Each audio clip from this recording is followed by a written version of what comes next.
Hi Pisces, this is Jav. Welcome pa sa ating channel. Ito ang inyong Daily Gabay Tarot Reading.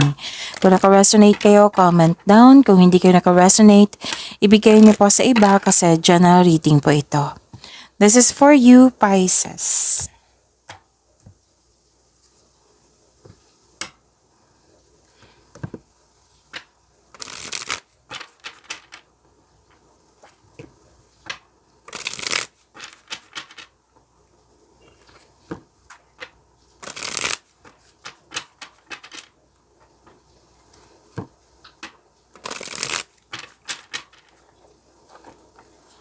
Para po ito sa inyo, Pisces.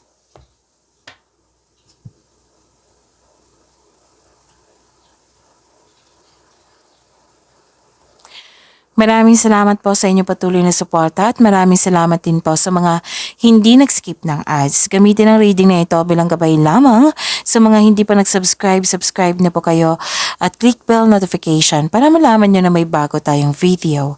Para sa mga gusto magpa-reading, comment po kayo ng personal reading. Again, comment kayo ng personal reading and check my reply sa comment section.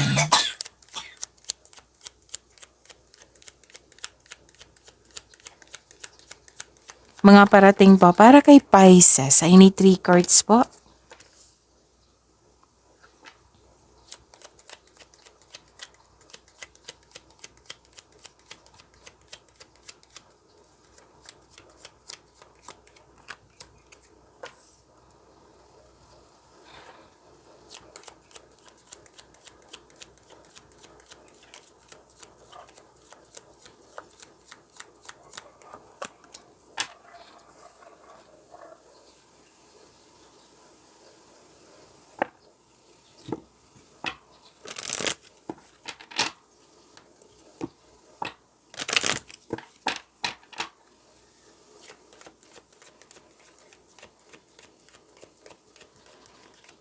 Mga mensahe po para kay Pisces. I need 2 cards po.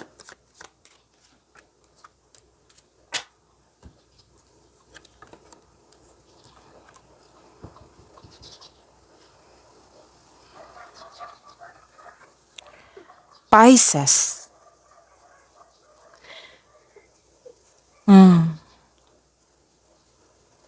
Okay. Dalawang card po nagsabi dito na may bagong simula. New beginning. Oo. Tapos may nakita din akong recovery dito. So sa mga nahihirapan, nabibigatan dyan or na-stress, nagkaroon ng anxiety, may nakita kong recovery dito. So claim niyo po, recovery. Tapos may grupo ng tao dito na very supportive sa iyo. And ang ilan sa inyo, nag-take time sa nature, nag-meditate, nag-grounding. At nakikita ko rin dito na nagkaroon po ng personal development at spiritual growth. And yung new beginning po, pwedeng bagong simula sa trabaho, negosyo, sa connection sa isang tao, bagong pasok sa relasyon, kakasimula sa proyekto, o basta may bagong simula dito. At may nakita rin ako ditong concern sa mature na tao at may humihingi ng attention sa iyo na isang bata or inner child po ito. Pwedeng may lakad kayo ngayon, oo. Or pwede din na may travel, may travel ngayon or nakaschedule na yung travel. Oo. New journey, adventure, at pwedeng pauwi para magbakasyon. Or bibigyan mo na ng aksyon yung matagal mo ng plano.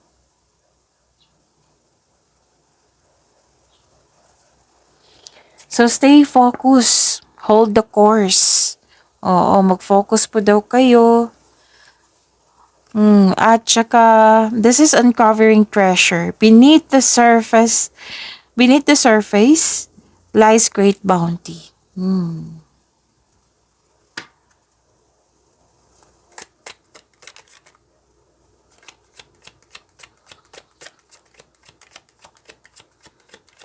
Energy pa ni Pisces.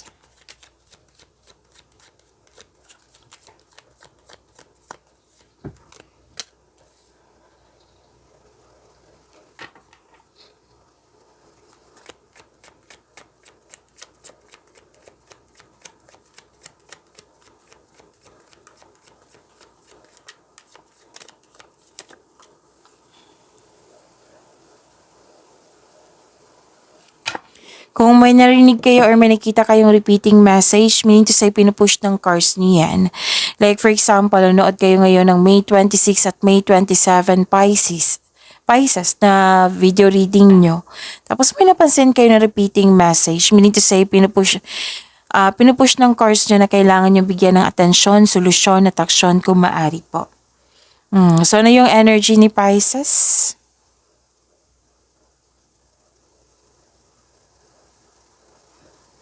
Wow, ang ganda nito. This is growth and patience. Nagkaroon ng planning, contemplation. Ang sabi ng card dito, malapit mo nang maabot ang goal mo sa buhay. Parating ng resulta sa inyong sipag at tiyaga. Naghihintay at malapit ka nang mag-harvest. Wow, harvest time. Okay, malapit na po. Or pwede nang ngayon na. Oo, pwede may ganap na ngayon. Sabi ng card dito, wag po daw kayo magmadali. Oh, it might be yung mga hinihintay nyo or ginagawa nyo. Basta may ganap dito na nagmamadali kayo. So, kailangan dito ng mahabang pasensya. Kasi siguradong sigurado naman dito na maging maayos to. Oo, mag-harvest nga kayo. So, yung harvest is blessings from the universe. Okay? At sabi ng card dito, kasi nakita ko yung hard work mo dito, patuloy mo lang magsumikap. Pagsisipag sa trabaho. Kasi kitang-kita ko dito, pwedeng sa trabaho to or pwedeng sa relasyon, sa love life. Basta may mga ganap dyan na nagsumikap ka. So sabi ng card dito, patuloy mo lang magsumikap. Kasi ma-achieve mo yung gusto mong mangyari. Oo. Basta ma-achieve mo dito yung kasaganaan, ang sabi ng card. So, kailangan ng habaan ng pasensya. You're very close to see the tangible results sa inyong effort. Huwag kayong mag-give up. Basta stay positive and be grateful.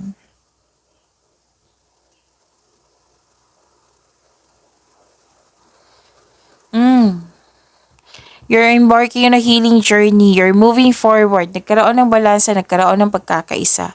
Pwedeng travel talaga to na nag-clarify siya dito sa oracle cards nyo at dito sa tarot cards. Kasi may paglilipat or paglalakbay. Oo, pwedeng pagpaalam or posibleng may invitation na kailangan mong pumunta. Oo, kasi kailangan, basta kailangan po. And pwedeng relocation to travel sa libang lugar, pwedeng lipat bahay, lipat work, or bakasyon. Oh. Actually, may nakita ko dito marami kang dalang hinanakit. Naghahanap ka ng solusyon sa inyong problema. So, dalawang card na mismo nagsabi dito na ang assignment nyo ngayon, maging mapagpasensya. Kasi sigurado naman ah, yung, yung ending is tagumpay. Pwede din umiiwas ka sa mga toxicity na mismo ikaw nang lumayo. Pwede nag-vacation leave din kayo para makahinga. So, most of you is nag-move on talaga. This is an action po. Hindi lang iniisip na nag-move on ako. Pati action. So, may kasamang action po ito. May nakita nga ako dito na some of you nagpaplano na mag-resign para subukan ng ibang career opportunities. May parating din pera sa inyo, Pisces. Oo, kitang-kita ko dito. So, yun, stability, whether sa emotion man to, sa career and money, sa pagkakasundo mo sa isang tao. Basta may, dito, pagbalanse, pagkakaisa. So, ang ganda. May nakita nga ako dito, maraming nagsabi dito, kanina, kay Air Signs, sunod sa'yo, na marami talaga, ngayong araw nito na nag-decide na, may decision na. So, I therefore conclude na, ngayong araw na ito, maraming nag-decide. Oo, nag-decide na talaga. Yung nakaraan, overthinking, puro. Now, nag-decide. Nag-decide to na may kasamang action, which is maganda, 'di ba? So, sa araw na ito I consider na puro kayo nagdesisyon. Puro may desisyon at aksyon. Wow.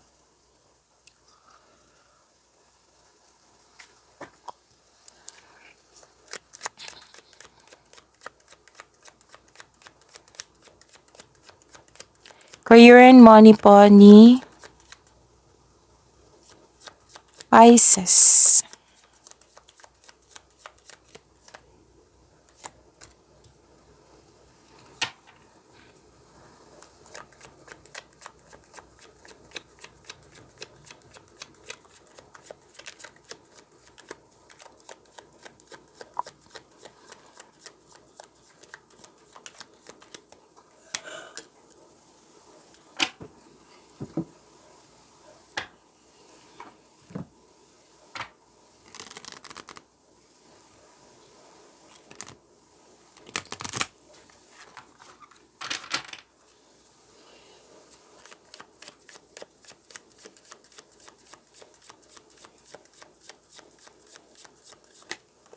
Okay, so this is message for your career and money. Mamaya na yan.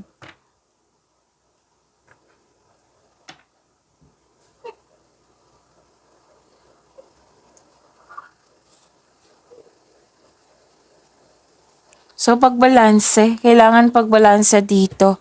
May nakita kasi ako dito na, yes, nagkaroon ng stability. Oo, claim niyo po itong stability na ito. Pagkakaisa pa rin itong nakikita ko. Oo, balanse. So, um,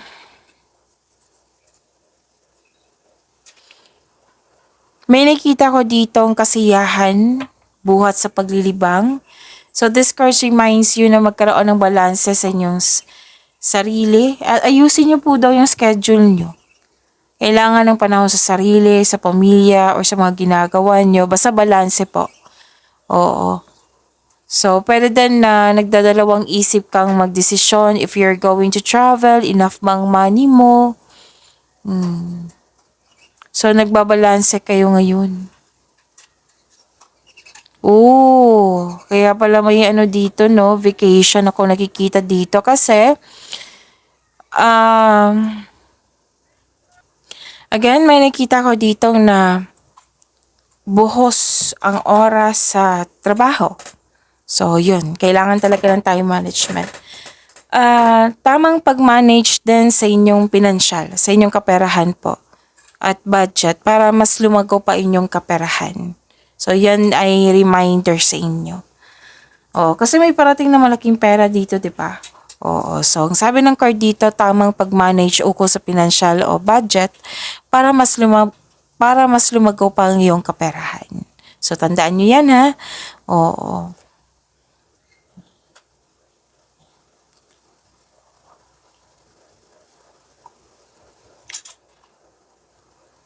Malakas ang inyong intuition. May nakita rin ako dito, nag-self-study kayo.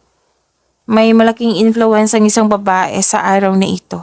Kasi may nakita ko feminine energy. It might be this is you or it might be the other person. So may changes, nakatanggap kayo ng wisdom message, common sense, awareness. So sabi ng card dito, follow your intuition in making financial or business decision. So kung naghahanap kayo ng sagot sa inyong mga katanungan, solusyon sa inyong problema, sabi ng card dito, clear your mind and ask your heart for the answers you seek. The answers are already within you. Nasa iyo na po yung sagot sa inyong mga katanungan, solusyon sa inyong problema. Know that the answers are already within you. Huwag kang umasa sa opinion ng iba. Kumbaga, trust yourself. At may malalaman din kayong sikreto sa isang tao. So, what's the message? Investment. Investments made will have positive results that will bring prosperity. Sa mga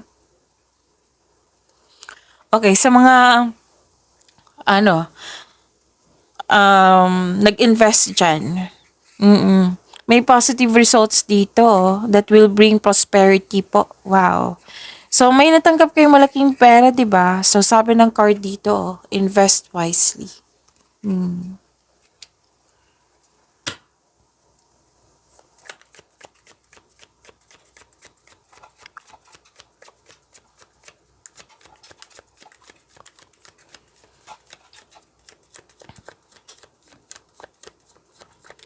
Love life, self-love, partnership, and romance ni Pisces. Pasensya na po sa ingay ha, may bata dito. Tawang-tawa siya sa mga pinanood niya. Okay. So, yun. Ano pa? Okay. Pisces.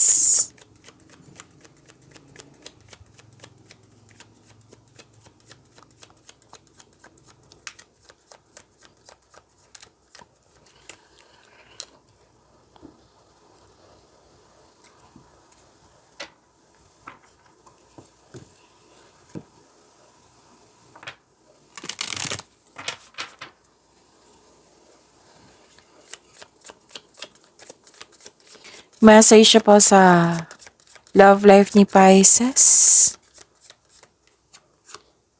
Alam niyo, Pisces, kanina pa ako inaantok. Baka inaantok yung iba sa inyo. Okay, so yan. Oh. Bakit you felt defeated dito? May giving up kasi ako nakikita dito. Or you felt shy or nervous? Lack of bravery? Upset? May paranoia ako nakikita dito? Oo. Parang ang taong nanloko sa'yo nagbago na-enlighten na. Siguro guilty. Pero wala pa akong action nakikita dito eh. So may iniisip ka dito o nararamdaman na hindi mo kaya mag-isa or kuhin lahat. Pwede yung responsibilidad po. Pwede din na isang plan or strategy na hindi nag-work. So sabi ng card dito, wag po daw kayo mag-give up sa inyong mga ideas. I-reorganize mo po daw yung thoughts mo. Oo. And try looking at it from a new angle. Okay? So, kung may paranoia dito, oo, kasi may paranoia ako nakikita dito pag hihinala. At yung iniisip na may tao na gusto mong saktan ka, pahamak ka. Pero sabi ng card dito, wala po. So, para sigurado, makinig po kayo sa inyong intuition kasi sasabihin ng iyong intuition kung ano ang tunay na nangyari. Okay?